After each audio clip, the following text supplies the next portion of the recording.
नमस्कार दोस्तों, स्वागत है आप सबका अपने YouTube channel Gurukul success academy में।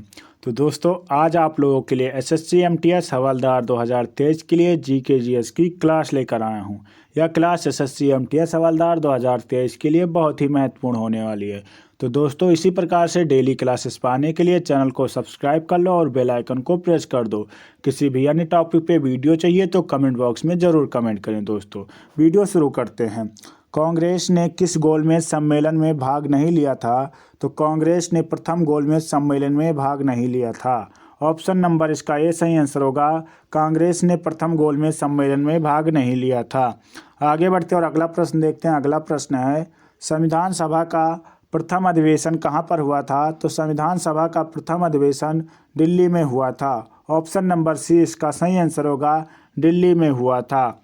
आगे बढ़ते और अगला प्रश्न है, अकबर का वास्तविक नाम क्या है? तो अकबर का वास्तविक नाम जलालुद्दीन है। ऑप्शन नंबर इसका ए सही आंसर होगा, जलालुद्दीन है। आगे बढ़ते और अगला प्रश्न देखते हैं। अगला प्रश्न है, एम्पियर क्या मापने की इकाई है? तो एम्पियर जो है विद्युत धारा मापने की इकाई है। ऑप्शन नंबर बी इसका सही आंसर होगा, एम्पियर विद्युत धारा मापने की इकाई है। आगे बढ़ते और अगला प्रश्न है, निम्नलिखित में से भोजन का प्रमुख अंग क्या है? तो भोजन का प्रमुख अंग जो है कार्बोहाइड्रेट है। ऑप्शन नंबर इसका सी सही आंसर होगा, कार्बोहाइड्रेट है। आगे बढ़ते और अगला प्रश्न देखते हैं। अगला प्रश्न है, मानव शरीर में वसा जमा होती है? तो मानव शरीर में वसा ऊतक में जमा होती है। ऑप्शन नंबर बी इसका सही आंसर होगा, वसा ऊतक में जमा होती है। आगे बढ़ते और अगला प्रश्न देखते हैं। अगला प्रश्न, ओलंपिक रिंग में निम्नलिखित में से कौन सा रंग नहीं होता है? तो ओलंपिक रिंग में गुलाबी रंग नहीं होता है। ऑप्शन नंबर इसका ए सही आंसर होगा, गुलाबी रंग नहीं होता है।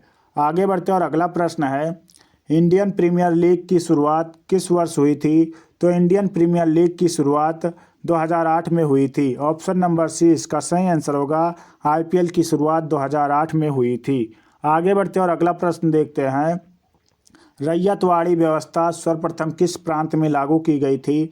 तो रैयतवाड़ी व्यवस्था जो है मद्रास में सर्वप्रथम लागू की गई थी। ऑप्शन नंबर इसका ए सही आंसर होगा, रैयतवाड़ी व्यवस्था सर्वप्रथम मद्रास में लागू की गई थी। आगे बढ़ते और अगला प्रश्न है, निम्नलिखित में से सोने का रेशा किसे कहा जाता है? तो सोने का रेशा जूट को कहा जाता है। ऑप्शन नंबर बी इसका सही आंसर होगा, जूट को सोने का रेशा कहा जाता है। आगे बढ़ते और अगला प्रश्न है, भारत में सबसे पुरानी पर्वतमाला कौन सी है? तो भारत में सबसे पुरानी पर्वतमाला अरावली पर्वतमाला है। ऑप्शन नंबर सी इसका सही आंसर होगा, भारत की सबसे पुरानी पर्वतमाला अरावली पर्वतमाला है। आगे बढ़ते और अगला प्रश्न है, सुंदरवन डेल्टा में कौन सी नदी बनाती है? तो सुंदरवन डेल्टा जो है वो ब्रह्मपुत्र और गंगा दोनों मिलकर बनाती है। ऑप्शन नंबर सी इसका सही आंसर होगा, सुंदरवन डेल्टा ब्रह्मपुत्र और गंगा दोनों मिलकर बनाती हैं। आगे बढ़ते और अगला प्रश्न देखते हैं। अगला प्रश्न है, माउंट एवरेस्ट की चोटी पर चढ़ने वाली सबसे अधिक उम्र की भारतीय महिला कौन है? तो सबसे अधिक उम्र की भारतीय महिला प्रेमलता अग्रवाल हैं। ऑप्शन नंबर बी इसका सही आंसर होगा, प्रेमलता अग्रवाल जी हैं सबसे ज़्यादा उम्र की भारतीय महिला माउंट एवरेस्ट पर चढ़ने वाली। आगे बढ़ते और अगला प्रश्न है, भारत में सूती वस्त्र की राजधानी किसे कहा जाता है? तो भारत में सूती वस्त्र की राजधानी मुंबई को कहा जाता है। ऑप्शन नंबर बी इसका सही आंसर होगा, मुंबई को कहा जाता है। आगे बढ़ते और अगला प्रश्न है, विश्व मानव अधिकार दिवस किस दिन मनाया जाता है? तो विश्व मानव अधिकार दिवस जो है 10 दिसंबर को मनाया जाता है। ऑप्शन नंबर डी इसका सही आंसर होगा, विश्व मानव अधिकार दिवस 10 दिसंबर को मनाया जाता है। आगे बढ़ते और अगला प्रश्न है, निम्नलिखित में से कौन सी रचना कालिदास की नहीं है? तो कालिदास की दोस्तों रघुवंशम है, अभिज्ञान शकुंतलम है, कुमार संभवम है। तो ये तीनों रचना जो है कालिदास की है। चौथी रचना ऑप्शन नंबर डी इसका सही आंसर होगा, मुद्रा राक्षस जो है विशाख दत्त की है। ऑप्शन नंबर डी इसका सही आंसर होगा।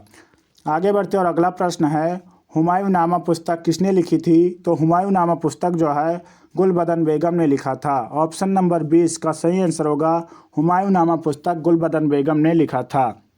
आगे बढ़ते और अगला प्रश्न है, निम्नलिखित में से कौन सी नदी डेल्टा नहीं बनाती है? तो नर्मदा नदी जो है वो डेल्टा नहीं बनाती है। ऑप्शन नंबर इसका बी सही आंसर होगा, नर्मदा नदी एस्चुरी बनाती है, डेल्टा नहीं बनाती है। आगे बढ़ते और अगला प्रश्न है, मृच्छकटिकम नामक रचना किसकी है? तो मृच्छकटिकम नामक रचना जो है शूद्रक की है। ऑप्शन नंबर 20 का सही आंसर होगा मृच्छकटिकम नामक रचना शूद्रक की है। आगे बढ़ते और अगला प्रश्न है, किस भारतीय लेखक ने द इंग्लिश टीचर पुस्तक लिखी है? तो आर के नारायण ने लिखी है। ऑप्शन नंबर सी इसका सही आंसर होगा द इंग्लिश टीचर पुस्तक आर के नारायण ने लिखी है। आगे बढ़ते और अगला प्रश्न है, चालक का विद्युत प्रतिरोध किससे स्वतंत्र होता है? तो चालक का विद्युत प्रतिरोध जो है दाब से स्वतंत्र होता है। ऑप्शन नंबर 20 का सही आंसर होगा दाब से स्वतंत्र होता है। आगे बढ़ते और अगला प्रश्न है, विद्युत मरकरी लैंप में रहता है तो विद्युत मरकरी लैंप में कम दाब पर पारा रहता है। ऑप्शन नंबर इसका ये सही आंसर होगा कम दाब पर पारा रहता है। आगे बढ़ते और अगला प्रश्न है, 1 वोल्ट कितने के बराबर होता है? तो 1 वोल्ट जो है 1 जूल प्रति कूलाम के बराबर होता है। ऑप्शन नंबर इसका बी सही आंसर होगा 1 जूल प्रति कूलाम के बराबर होता है 1 वोल्ट। आगे बढ़ते और अगला प्रश्न है, एलिफेंट पास कहाँ पर स्थित है? तो एलिफेंट पास जो है वो श्रीलंका में स्थित है। ऑप्शन नंबर इसका बी सही आंसर होगा एलिफेंट पास श्रीलंका में स्थित है। आगे बढ़ते और अगला प्रश्न है, प्रसिद्ध पशुपतिनाथ मंदिर कहाँ पर स्थित है? तो काठमांडू में स्थित है। ऑप्शन नंबर 20 का सही आंसर होगा काठमांडू में स्थित है। आगे बढ़ते और अगला प्रश्न है, विश्वविख्यात रॉक गार्डन कहाँ पर स्थित है? तो विश्वविख्यात रॉक गार्डन जो है वो चंडीगढ़ में स्थित है। ऑप्शन नंबर सी इसका सही आंसर होगा चंडीगढ़ में स्थित है। आगे बढ़ते और अगला प्रश्न है, प्रसिद्ध विवेकानंद रॉक मेमोरियल कहाँ पर स्थित है? तो प्रसिद्ध विवेकानंद रॉक मेमोरियल जो है कन्याकुमारी में स्थित है। ऑप्शन नंबर 20 का सही आंसर होगा कन्याकुमारी में स्थित है। आगे बढ़ते और अगला प्रश्न है, संयुक्त राष्ट्र अमेरिका का राष्ट्रीय खेल कौन सा है? तो संयुक्त राष्ट्र अमेरिका का राष्ट्रीय खेल बेसबॉल है। ऑप्शन नंबर डी इसका सही आंसर होगा बेसबॉल है। आगे बढ़ते और अगला प्रश्न है, त्योहारों का नगर किसे कहा जाता है? तो त्योहारों का नगर मदुराई को कहा जाता है। ऑप्शन नंबर सी इसका सही आंसर होगा मदुराई को त्योहारों का नगर कहा जाता है। आगे बढ़ते और अगला प्रश्न है, नागार्जुन सागर बांध निम्नलिखित में से कहाँ पर स्थित है? तो नागार्जुन सागर बांध आंध्र प्रदेश में स्थित है। ऑप्शन नंबर इसका ए सही आंसर होगा आंध्र प्रदेश में स्थित है। आगे बढ़ते और अगला प्रश्न है, कुनैन किस पौधे से प्राप्त होता है? तो कुनैन जो है वो सिनकोना पौधे से प्राप्त होता है। ऑप्शन नंबर इसका ये सही आंसर होगा कुनैन सिनकोना पौधे से प्राप्त होता है। आगे बढ़ते और अगला प्रश्न है, अफ्रीका में स्थित किलिमंजारो किसका नाम है? तो अफ्रीका में स्थित किलिमंजारो ज्वालामुखी पर्वत का नाम है। ऑप्शन नंबर सी इसका सही आंसर होगा किलिमंजारो एक ज्वालामुखी पर्वत है। आगे बढ़ते और अगला प्रश्न है, निम्नलिखित में से किस राज्य में कोयले का सबसे अधिक भंडार है? तो झारखंड राज्य में सबसे अधिक भंडार है। ऑप्शन नंबर 20 का सही आंसर होगा कोयले का भंडार सबसे अधिक झारखंड में है। आगे बढ़ते और अगला प्रश्न है, निम्नलिखित में से कौन सा तत्व बेकिंग सोडा का घटक नहीं है? तो बेकिंग सोडा का घटक कैल्शियम नहीं है। ऑप्शन नंबर इसका बी सही आंसर होगा बेकिंग सोडा का घटक कैल्शियम नहीं है। तो दोस्तों वीडियो अच्छी लग रही है तो प्लीज़ वीडियो को लाइक कर दो और अपने दोस्तों तक शेयर कर दो। चैनल पे नए हो तो प्लीज़ दोस्तों चैनल को सब्सक्राइब कर लो। निम्नलिखित में से किसे भोर का तारा कहा जाता है? तो भोर का तारा शुक्र को कहा जाता है। ऑप्शन नंबर 20 का सही आंसर होगा भोर का तारा शाम का तारा इसे शुक्र को कहा जाता है। आगे बढ़ते और अगला प्रश्न है, बेकिंग सोडा का रासायनिक नाम क्या है? तो बेकिंग सोडा का रासायनिक नाम सोडियम बाइकार्बोनेट है। ऑप्शन नंबर इसका ये सही आंसर होगा सोडियम बाइकार्बोनेट बेकिंग सोडा का रासायनिक नाम है। आगे बढ़ते और अगला प्रश्न है, त्रिरत्न का संबंध किस धर्म से है? तो त्रिरत्न का संबंध जो है वो जैन धर्म से है। ऑप्शन नंबर इसका बी सही आंसर होगा जैन धर्म से है। आगे बढ़ते और अगला प्रश्न है, मानव ने चंद्रमा पर पहली बार कब कदम रखा था? तो मानव ने चंद्रमा पर पहली बार 1969 में कदम रखा था। ऑप्शन नंबर इसका सी सही आंसर होगा 1969 में कदम रखा था। आगे बढ़ते और अगला प्रश्न देखते हैं। अगला प्रश्न है, निम्नलिखित में से किसे एशिया का ज्योतिपुंज कहा जाता है? तो महावीर स्वामी को कहा जाता है। ऑप्शन नंबर इसका ए सही आंसर होगा एशिया का ज्योतिपुंज महावीर स्वामी को कहा जाता है। आगे बढ़ते और अगला प्रश्न है, हर्षवर्धन की आरंभिक राजधानी कहाँ पर स्थित है? तो हर्षवर्धन की आरंभिक राजधानी धानेश्वर में स्थित थी। ऑप्शन नंबर सी इसका सही आंसर होगा धानेश्वर में स्थित थी।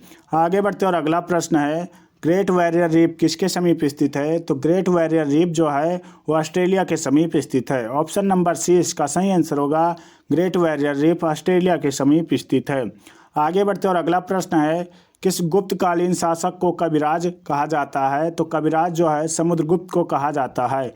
ऑप्शन नंबर सी इसका सही आंसर होगा। कविराज समुद्रगुप्त को कहा जाता है। आगे बढ़ते और अगला प्रश्न है, निम्नलिखित में से कौन सा रोग बैक्टीरिया के द्वारा होता है? तो बैक्टीरिया के द्वारा क्षय रोग होता है। ऑप्शन नंबर सी इसका सही आंसर होगा। बैक्टीरिया के द्वारा क्षय रोग होता है। ऑप्शन नंबर सी इसका सही आंसर होगा।